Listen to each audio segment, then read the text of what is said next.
반갑습니다. 양 바리스타입니다. 예. 오늘은 물줄기 핸드 드립을 내릴 때 물줄기의 두께 중요하죠. 예. 근데 이제 또 물의 온도도 중요합니다. 예. 그리고 물의 온도에 따라 기본적으로 원두의 상태에 따라 또 표현되는 맛이 또 다르기 때문에 원두의 상태에 따른 사용하는 물의 온도도 또 조금 차이가 좀 있습니다. 그랬을 때 보편적으로 표현될 수 있는 맛이 또 있습니다. 그래서 오늘 그런 얘기를 좀 간단하게 좀 말씀을 한번 드려보려고 합니다. 굵기죠, 일단. 그 다음에 온도입니다. 먼저 온도 얘기를 먼저 좀 하겠습니다. 이게 조금 낯설은 이야기일 수도 있는데요. 한번 들어만 보시죠. 어차피 핸드 드립을 하면서 커피에 관심을 갖게 되면 익숙해져야 될 단어들이고 내용들입니다. 처음에는 사실 뭐 유효하지가 않습니다. 유용하지도 않고 쓸 일도 사실 없습니다. 내리기 바쁘고 마시기 바쁘죠. 그렇지만 시간이 지나면 지날수록 이런 내용들, 조금 고급진 내용들, 그 다음에 조금 더 디테일한 내용들, 그 안으로 자꾸 들어가다 보면 사실 뭐 한도 끝도 없습니다. 하면 할수록 좀 어려운 게 커피인데, 어느 정도 단계, 이 초심자를 벗어나는 단계에서 반드시 만나게 되는 이야기들입니다. 조금 앞서가는 내용일 수 있는데 어차피 이야기를 드려야 되는 상황이라서 간략하게 좀 준비를 해봤습니다. 제가 글씨를 못 써가지고 일단 원두는 배전도라는 게 있죠. 어느 정도의 로스팅을 하느냐, 굽느냐, 그리고 각 원산지별로 생산된 해의 그 특성별로 로스팅의 강도는 조금씩 달라질 수 있고 또 결정이 됩니다. 매년 수확되는 커피 생두를 가지고 품평회를 다 합니다. 그래서 유명한 커퍼들이 커피 맛보는 사람들이 커핑을 하죠. 커피 테스트를 합니다. 그래서 이거는 뭐 어느 정도의 품질 등급이다. 그래서 이거는 뭐 어떤 거를 먹으면 좋겠다. 어떤 드리퍼를 이용해서 먹으면 좋겠다. 뭐 그런 것도 간략하게 안내를 좀 합니다. 그리고 또 커피 원두를 공급하는, 수입하는, 판매하는 각각 업체들별로 그 사람들도 또 자체 커핑을 하죠. 테스트를 하죠. 그래서 우리가 먹어봤을 때는 요 정도 배전도로 로스팅을 해서 드시는 게 좋을 것 같습니다. 그런 안내를 해주죠. 그리고 어떤 드리퍼, 하리오, 고노, 칼리타, 안 그러면 케맥스, 안 그러면 뭐 포터필터, 모카포트, 그런 거를 이용해서 드시면 좋을 것 같습니다. 굵기는 어느 정도로 드시는 게 좋을 것 같습니다. 이런 기본적인 안내들을 받게 됩니다. 그분들이 해주시니까. 그런 걸 기준으로 해서 아주 보편적인 내용들을 기준으로 했을 때 물의 온도는 보편적으로 저희가 사실 강배전 원두를 만날 일이 사실 그렇게 많지는 않습니다. 일상생활을 살면서 강배전이라 그러면은 뭐 프렌치까지 가야 되나 다크 로스팅까지 가야 되는데요. 사실 그런 원두들은 일반적으로 만나기가 아주 만날 기회가 드뭅니다, 사실. 그렇지만 넣어봤습니다. 그래서 약배전, 중배전, 강배전 이렇게 크게 세 단락으로 나눌 수가 있습니다. 조금 좋은 원두들은 약배전을 좀 하는 추세입니다. 그리고 저희가 일반적으로 커피를 마시는 건 중배전에 해당되는 원두들입니다. 사실 저희가 지금 평상시에 먹고 마시는 건 알지는 못하지만 거의 중배전이 많습니다. 그렇지만 강배전을 하는 원두를 블렌딩 섞어서 블렌딩 해갖고 맛을 적절하게 좀 표현을 하죠. 그래서 일상생활에서 만날 일은 없지만 실제로 우리는 먹고는 있습니다. 강배전의 원두를 먹고는 있을 겁니다, 반드시. 예. 그랬을 때 이거는 이제 그 일반 카페에서 제공되는 커피를 기준으로 하는 얘기고, 지금은 핸드 드립을 기준으로 하기 때문에 조금 다른 게 뭐냐면, 핸드 드립으로 마실 때는 원두 한 가지만 이용을 합니다. 블렌딩을 대체로 하지 않죠. 그거는 핸드 드립을 하는 목적성에 좀 배반되는 일일 수도 있기 때문에, 그래서 보통 한 가지의 원두를 이용을 해서 핸드 드립을 해서 커피를 추출해서 마시게 됩니다. 그랬을 땐 그 원두는 분명히 이 범주 내에서 로스팅이 됩니다. 예, 크게. 예, 그래서 뭐 약 중배전, 중강배전, 좀 디테일하게 그렇게도 들어갈 수 있지만 크게나 이 범주에 들어갑니다. 이 밑으로라든가 이 위로 더 이상 갈 때 로스팅이 될 일이 없기 때문에, 예, 최소한 1차 크랙이 있어야 되고 약배전이죠. 그 다음에 2차 크랙을 지나서 너무 많이 로스팅을 하게 되면 그거는 사실 커피로서 의미가 없어집니다. 예. 커피가 가지고 있는 본질적인 신맛, 단맛, 쓴맛, 그죠? 예.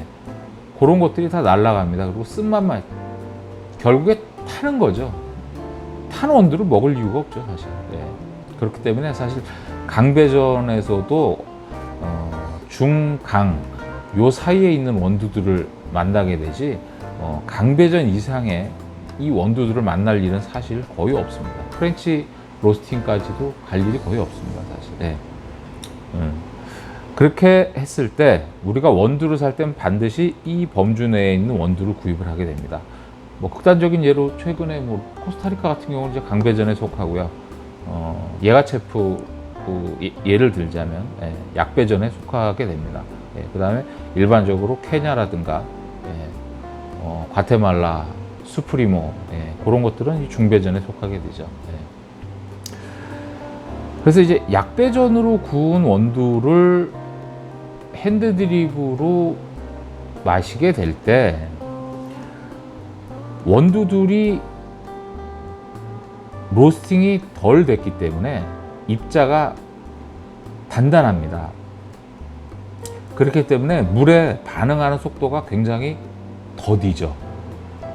그렇기 때문에 물의 온도가 낮으면, 약배전의 원두를 핸드 드립으로 해서 마실 때 물의 온도가 낮으면 이 단단한 생두가 굉장히 단단합니다. 예, 생두를 이루 깨물어서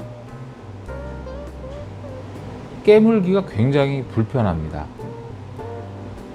그 정도로 단단합니다. 그래서 로스팅을 거치면, 예, 한 요 정도 되면 크래커처럼 바삭해지죠. 여기는 더 바삭해지죠. 여기는 조금 씹기가, 원두, 생두에서 로스팅을 하면 원두가 되죠. 예, 약배전된 원두는, 예, 조금 단단합니다. 그래서 그거를 그라인더에서 그라인딩을 해서, 예, 드리퍼에 넣어서 물의 온도를 90도보다 낮은, 예를 들어서 뭐 80도짜리 정도의 물을 붓게 되면 사실 유효 성분 추출 능력이 굉장히 현저히 떨어집니다. 그렇기 때문에 좀 높은 온도의 물을 사용을 해서 핸드 드립을 추출하는 것을 권해드립니다. 예. 그랬을 때 보편적으로 약배전의 원두들은 핸드 드립을 할 때 신맛하고 단맛이 조금 도드라지게 맛이 나고, 거기에서의 밸런스를 즐기는 재미가 있죠. 이제 중배전입니다. 그럼 요거보다는 조금 로스팅이 더 됐기 때문에, 예, 뭐라 그러죠? 딱 씹을 때 그냥 로스팅된 원두를 그냥 먹어봤을 때, 먹을 일은 없죠. 근데 저 같은 경우는 이제 맛을 본다고 항상 로스팅을 하고 나면 다 먹어봅니다. 예, 그러면 이제 바삭합니다. 강배전으로 구운 거는 더 바삭하죠. 금방 어스러지죠. 그냥 바삭하고. 예. 근데 중배전은 씹으면 씹을수록 조금 커피의 향이 끝으로 가면 갈수록, 예, 더 이렇게 올라오는 그런 맛이 있습니다. 강배전은 그냥 씹으면 커피 향이 확 나고 그냥 그 뒤에 맛은 좀 사그러지죠. 그런 차이는 좀 있습니다. 그랬을 때 중배전의 원두를 한 80도 후반대의 온도를 이용을 해서 핸드 드립을 하면 잘 해야죠. 당연히. 그러면 신맛, 단맛, 짠맛도 있습니다. 반드시. 예, 쓴맛. 이런 것들이 어우러져서 잘 추출될 수 있다는 얘기죠. 그렇지만 이게 변수들이 너무 많기 때문에 보편적인 내용을 말씀드립니다. 마지막으로 강배전 같은 경우에는 상대적으로 약배전하고 좀 비교가 되죠. 왜냐하면 원두를 오래 로스팅을 했기 때문에 쓴맛이 굉장히 강합니다. 강배전의 원두는 쓴맛이 굉장히 강합니다. 짠맛도 있습니다, 사실. 언제 이 짠맛이 나냐면 원두의 특성에 의해서 좀 그런 부분도 있지만 보편적인 예를 든다면 처음에 로스팅을 할 때 불의 온도를 약하게 했을 때 불의 온도 조절을 실패했을 때 결국엔 그러니까 정점 로스팅을 못했다는 얘기죠. 그 원두가 가지고 있는 특성을 잘 나타내게끔 로스팅을 잘 마무리를 해야 되는데 그 행위를 잘 하지 못했을 때 쓴맛이 돼도 됩니다. 특히 극단적인 예를 든다면 초기 불의 열원의 공급이 적절하지 않았을 때, 열의 온도가 낮았을 때, 초기 로스팅 할 때, 그럴 때는 짠맛이 좀 나는 경우가 있습니다. 저도 로스팅 할 때 포인트를 잠깐씩 놓치면 요런 맛이 좀 느껴질 때가 있습니다. 그 다음 또 하나가 스파이시한 맛도 불의 온도에 실패하게 되면 스파이시한 맛도 좀 납니다. 커피 한 모금을 딱 마시고 난 다음에 한참 있다가 입안에 계속 좀 맵다 싶은 여운이 입안에 계속 남는 경우가 있죠. 그것도 사실은 뭐 그런 특성을 가진 원두일 수도 있지만 불의 온도를 적절하지 못하게 공급했을 때 스파이시한 맛도 나기는 납니다. 하여튼 쓴맛이 대두되기 때문에 강배전의 원두는 그래서 너무 높은 온도의 물을 이용을 하면 쓴맛이 확 올라옵니다. 그렇기 때문에 조금 낮은 온도의 물을 이용을 해서 천천히 해서 신맛을 조금 좀 살려주는 그런 요령이 좀 필요합니다. 물의 온도도 중요하고 물의 공급의 양도 중요합니다. 강배전의 원두를 이용을 해서 핸드 드립을 내릴 때. 그러니까 보편적으로 저희는 보통 이범주 내에서 많이 즐기죠. 그 다음에 또 아니면 이범주. 참 맛있긴 맛있습니다. 수프리모 어떤 특정한 원두 같은 경우는 강배전에 수프리모가 있는데 굉장히 아주 그냥 고혹적인 그런 맛을 내는 원두도 있긴 있습니다. 그러니까 뭐 경우의 수가 워낙 많아서 한 번씩 다 즐겨 보셔야 되는데 보편적인 룰이 이렇게 된다라는 걸 말씀을 드립니다. 그 다음 물을 공급하는 굵기. 드리포트에서 뜨거운 물을 이렇게 공급을 할 때, 드리퍼에 그 원두에 공급을 할 때, 물의 양이 많으면, 그죠?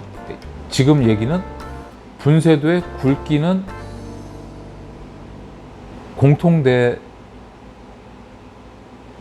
균일하거나 공통되어 있다라는 기준 하에 말씀을 드리는 겁니다. 중간 정도 굵기의 원두를 이제 갈았다 치면, 예를 들어서 이제 두 가지 드리퍼를 가지고 하리오 드리퍼 두 개를 놓고 같은 양의 원두를 같은 굵기의 분쇄도로 분쇄를 해서 뜨거운 물을 공급을 할 때 이쪽은 두껍게 이쪽은 얇은 물줄기로 공급을 할 때 예를 드는 겁니다. 굵게 물줄기가 굵게, 그러니까 물의 양이 많을 때, 그죠? 그때는 커피 가루와 뜨거운 물이 만나는 시간이 짧겠죠. 짧은 만큼 물에 흘러내려가는 속도죠. 유속이 빠를 수밖에 없습니다. 빠르다는 얘기는 결과적으로 커피가 내려진 커피의 농도가 연할 수밖에 없겠죠.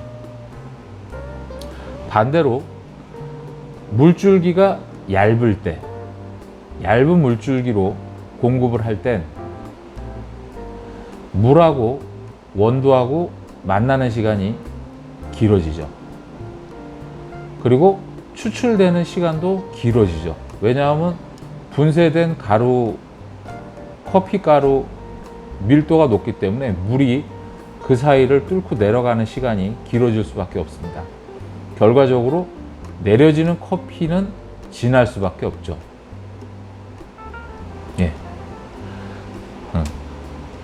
원두의 굵기에 의해서, 그죠? 예. 요런 차이가 있고, 그거에 연관돼서 물이 공급되는 양에 의해서 내려지는 커피의 농도도 결정이 된다는 얘기입니다. 예. 많이 넣으면, 물을 많이 공급을 하면, 굵은 물줄기로 공급을 하면 투과율이 높아지죠. 옅어집니다. 이쪽은 얇은 물줄기로 공급을 하면, 그죠? 예. 물을 줘야 되는 횟수가 늘어나죠.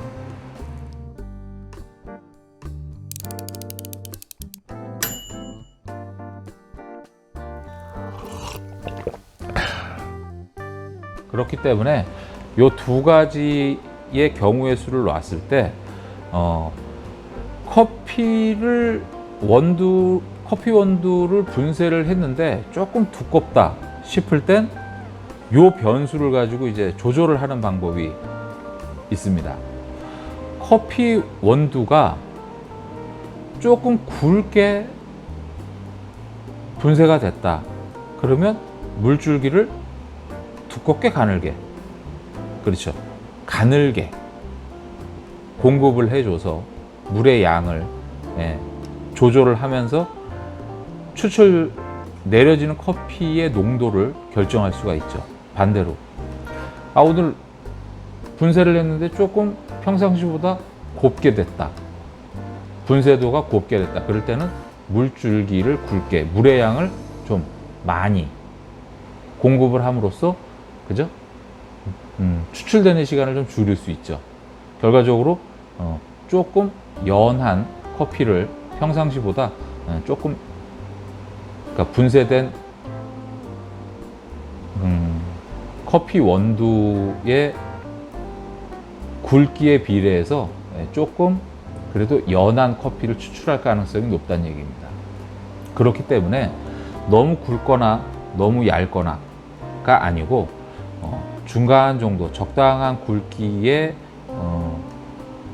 물줄기를 일정하게 유지하면서 일정한 양의 뜨거운 물을 공급을 해주는 일정한 시간 내에, 그죠? 한 2분에서 길게는 2분 30초. 예. 뭐 1분 30초도 빨리 끊을 수도 있습니다. 예. 뭐 그거는 변수에 의해서 조절될 수가 있는 거죠. 예. 그렇기 때문에 우리는 계속 연습을 해야 되는 건 뭐냐면 일정한 물줄기의 두께로 물을 공급해주는 그 능력을 계속 몸에 익혀야 됩니다. 그게 포인트죠. 그리고 요거는 뭐 실제로 이제 실습을 하면서 보여드릴 내용인데요. 보편적으로 물줄기를 내리는 방식은 보통 4가지 정도입니다.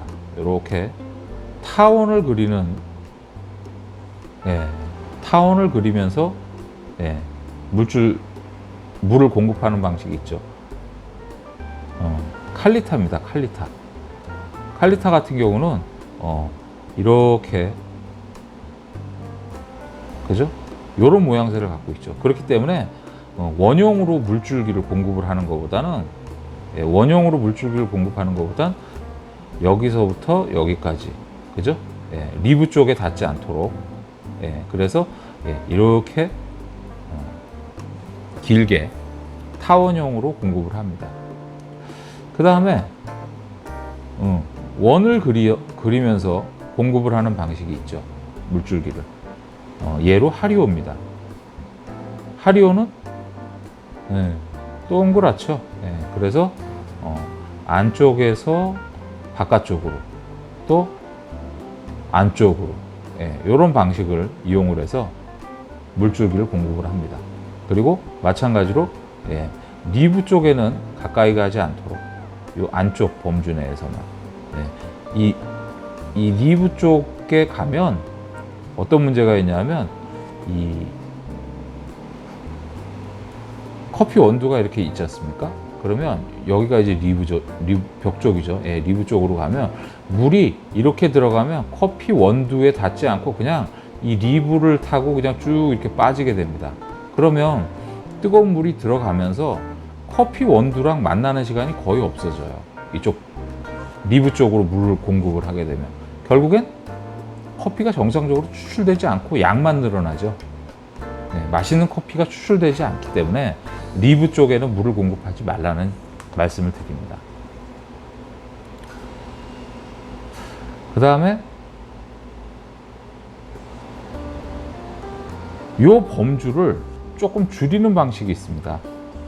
가운데로만, 요것도 이제 하리오죠, 하리오. 하리오인데 가운데 500원짜리 동전 크기만큼만 이렇게 500원짜리 크기 동전만큼만 이렇게 물줄기를 공급을 해주는 방식이 있습니다. 이것도 마찬가지입니다. 이 리브 쪽으로는 가지 않습니다. 같은 이유죠. 그래서 안쪽에서 바깥쪽으로만 이렇게, 그죠? 그런 방식도 있죠. 그 다음에 마지막으로 점 드립이 있습니다. 요건 뭐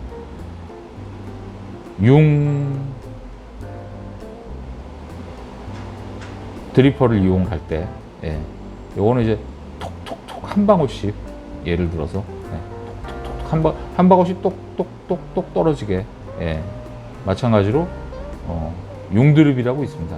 이렇게 융으로 돼서 커피 원두를 여기 집어넣으면 한 방울씩 빠른 속도로 톡톡톡톡 떨어뜨려 갖고 전반적으로 적셔줍니다. 큰 원을 그리면서 한 방울씩 똑똑똑똑 빠른 시간 내에 굉장히 진하고 아주 풍미가 멋진 커피가 나옵니다. 근데 양이 적죠. 요거는 조금 고난도의 경륜이 좀 필요합니다. 그래서 일반 카페에서도 융드립으로 핸드드립 하는 곳 찾기가 좀 쉽지는 않죠. 많지는 않습니다. 실제로. 근데 하시는 분들이 계시긴 계시죠. 근데 보편적으로는 한 요 정도 선에서 저희는 커피를 이용을 하게 됩니다. 핸드드립을 만들게 되죠. 그랬을 땐 보편적으로 하리오를 아마 가장 많이 쓸 겁니다. 하리오. 그 다음에 하나가 더 빠졌죠. 푸어오버. 푸어오버 방식은 하리오를 사용을 합니다. 그래서 물을 그냥 쫙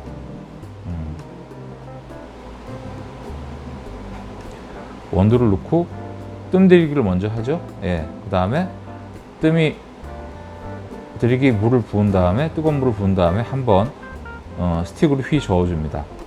그죠? 그러면 뜸 들이기가 끝난 커피가 이제 추출이 되죠. 그죠? 그러고 난 다음에 물을 그냥 쭉 부어줍니다. 한 300, 350까지 뜨거운 물을 쫙 부어줍니다. 그리고 스틱으로 한 번 더 또 저어주죠. 그리고 그냥 기다립니다. 그럼 그냥 여기서 이 상태에서 쭉 추출이 됩니다. 이렇게 될 때 커피가 가지고 있는 성분들이 이렇게 휘 저어줌으로써 굉장히 다양한 맛을 추출, 사실 이제 불필요한 맛까지도 추출될 가능성이 높죠. 그렇지만 커피가 가지고 있는 풍미들이 이렇게 만드는 커피보다 더 많은 커피의 풍미가 추출되기 때문에 간단하지만 결과물의 만족도는 사실 대단합니다. 세계적으로 많이 애용이 되고 있습니다. 예, 푸어버. 예. 그래서 이거 좀 어렵죠, 사실. 예. 그래서 푸어버 방식으로 내려서 마시는 분들이 많이 늘어나고 있습니다. 사실 저도 푸어버를 즐깁니다. 예. 왜냐하면 뭐 귀찮다기보다는 결과물에 대한 만족도가 아주 어마어마합니다, 실제로. 예. 근데 원두를 뭐 또 좀 신경 써야죠. 예. 오래된 원두를 사용을 할 땐 뭐 어떻게 해도 맛이 잘 안 납니다. 예. 그렇지만 거꾸로 신선하고 좋은 원두, 갓 로스팅한 원두, 로스팅하고 나서 한 2, 3일 지나서 숙성이 잘 된 원두를 이용을 해서 어떻게 내려도 그거는 어떻게 내려도 맛있습니다. 신선한 회 그 자리에서 쳐서, 그죠? 모양새가 좀 못생기게 회가 떠지면 어떻습니까? 그래서 본질적인 맛은 어디 가지 않죠. 한우, 그죠? 예, 마찬가지입니다. 돼지고기 마찬가지죠. 신선한 야채, 채소, 과일, 예, 다 똑같은, 커피도 똑같습니다. 음식이기 때문에. 예, 그래서 로스팅을 하고 나서 이게 뭐 한 보름 이상 지난 커피를 마시면 사실은 별 의미가 없죠. 예, 그렇지만 간단하게 이제 요 말씀도 좀 한번 드려야죠. 로스팅을 하고 보통 한 10일 정도 봅니다. 보편적으로. 내지는 15일 정도까지도 봅니다. 원두라든가 보관 방법 뭐 그런 거에 따라 요 편차는 조금 있을 수 있습니다. 그렇지만 보통 한 10일 정도를 보죠. 그러면 로스팅을 예를 들어서 1월 1일 날 로스팅을 했다. 그러면 보편적으로 1월 한 10일 정도까지 유효기간이라고 얘기할 수 있습니다. 내지는 한 15일까지. 그러면 이 이상 지나면 뭐 버려야 되냐? 뭐 커피의 풍미가 전혀 없냐? 그건 아닌데 사람마다 느끼는 감정이 다 틀리지만 추천해드리지는 않는다는 말씀입니다. 예, 그랬을 때 시간이 이렇게 지나면서 숙성이 됩니다. 산패가 되죠. 예, 그래서 1일, 2일, 3일. 보통 로스팅을 한 당일 기준으로 해서 요때까지는 일반적으로 요때까지는 이제 기본적인 가스가 좀 빠지고 여기서부터 뭐 한 4, 5, 6, 7, 한 요 정도까지가 맛있는 숙성이 잘 된 커피입니다. 그래서 여기 범주에 있는 커피를 드시는 게 가장 좋다고들 합니다. 그 다음에 이제 여기서부터는 그러니까 이렇게 되는 거죠. 커피를 로스팅을 하자마자 여기까지는 이제 이산화탄소라든가 그런 게 좀 있어갖고 쭉 빠지는 시간입니다. 그래서 여기서부터 여기까지가 가장 맛있는 구간입니다. 커피가 숙성이 잘 된 일반적으로 여기서부터 여기까지는 이제 쭉 커피의 풍미가 빠지는 기간이죠. 그래서 여기를 더 지나면 사실 커피를 마셔야 사람마다 좀 다르겠지만 추천해드리지는 않는다. 그 얘기죠. 그래서 맥시멈 뭐 한 보름 정도까지 보실 수도 있습니다.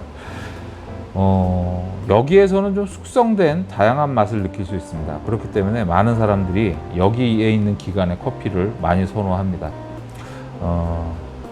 여기 있는 커피 같은 경우는 풍미는 좋죠. 근데 깊이가 없습니다. 로스팅을 하고 나서 2, 3일 내의 커피는 풍미는 어마어마합니다. 그렇지만 그 원두가 갖고 있는 중후함, 우아함, 아주 그 잘 어우러진, 버무려진 그런 맛을 이쪽에서는 느끼기가 사실 좀 어렵습니다. 그건 여기서 느껴야죠. 그 다음에 이쪽은 이제 점점점 산패가 되고 산화가 되기 때문에 이제 쓴맛이 고조가 되죠. 그래서 커피를 딱 마셔봤는데 아, 왜 이렇게 쓴맛이 나지? 그러면 이제 이쪽 범주로 들어가 있는 원두라고 보시면 됩니다. 예, 그래서 뭐 냉장고에다가 보관하는 거를 많이 물어보세요. 저 이제 수강생 분들 중에 커피 원두를 좀 오래 보관하는 방법, 냉장고에 보관하면 오래 간다고 한다더라. 저는 추천해 드리지 않습니다. 예. 적당한 원두의 양을 적당한 기간 내에 빨리 소진해서 맛있게 드시는 게 가장 좋습니다. 예. 그걸 저는 항상 추천해 드리죠. 예. 그렇습니다. 그래서 오늘은 이제 커피 핸드 드립을 할 때 물의 굵기, 그게 이제 분쇄도하고 계속 연결이 되죠. 그 두 개는 뗄래야 뗄 수가 없습니다. 그 다음에 물하고 커피 가루하고 만나는 시간, 그 시간이 또 커피 맛에 결정적인 영향을 끼치죠. 그죠? 그리고 그 시간의 본질적인 내용은 뭐냐면 여과, 투과력이죠. 그거에 비례하죠, 시간이. 조금 어렵나요? 복잡하죠? 그렇습니다. 그래요. 오늘은 간단하게 뭐 이론적으로 지금 계속 접근하고 있습니다. 그래서 이렇게 한번 들어보시고, 그 다음에 이제 왜냐하면 실습을 하면 실제로 시간이 뭐 이런 얘기하기가 사실 여유롭지가 않습니다. 왜냐하면 뭐 한 1분, 2분 내에 다 끝나기 때문에 그 시간 내에 이 많은 얘기들을 할 수가 없죠. 할 수가 없습니다. 그렇기 때문에 지금 앞부분의 이론 시간이 저도 처음에는 한 10회 차까지 준비를 했었는데 이게 점점 자꾸 늘어나고 있습니다. 그래서 그런 것들을 좀 감안을 해 주시고요. 실습을 들어가면 실제로는 뭐 한 5분 내에 거의 끝납니다. 왜냐하면 이제 이론을 이 앞에 부분에 다 했기 때문에 그 결과물에 대한 뭐 변수에 대한 비교 뭐 그런 것들, 왜냐하면 맛을 제가 전달해 드릴 수가 없기 때문에 굵게 분쇄된 원두와 곱게 분쇄된 원두 두 개를 딱 물을 부었을 때 어떤 결과물이 나오는지, 그래서 이런 결과가 나기 때문에 우리는 어떻게 해야 되는지, 내 취향에 맞는 커피를 뽑을 땐 어떤 정도로 어떤 굵기로 어떻게 해야 되는가, 그걸 가늠하게 되는 거죠. 또는 이제 뜨거운 물, 아주 그 팔팔 끓인 물, 아니면 80도의 물 넣었을 때 어떤 반응, 어떤 결과물이 나오는지, 이쪽은 신맛이 대두가 되는지, 뭐 강배전의 원두를 뜨거운 물로 넣었을 때, 그죠? 뭐 약배전, 변수들을 이야기를 하게 되지, 실제로 이런 이론을 이거 하면서 핸드드립 하면서 표현하거나 설명하기에는 시간이 너무 제한적입니다. 그렇습니다. 오늘은 그래서 물줄기의 굵기에 대해서 말씀을 나눠봤습니다. 고맙습니다.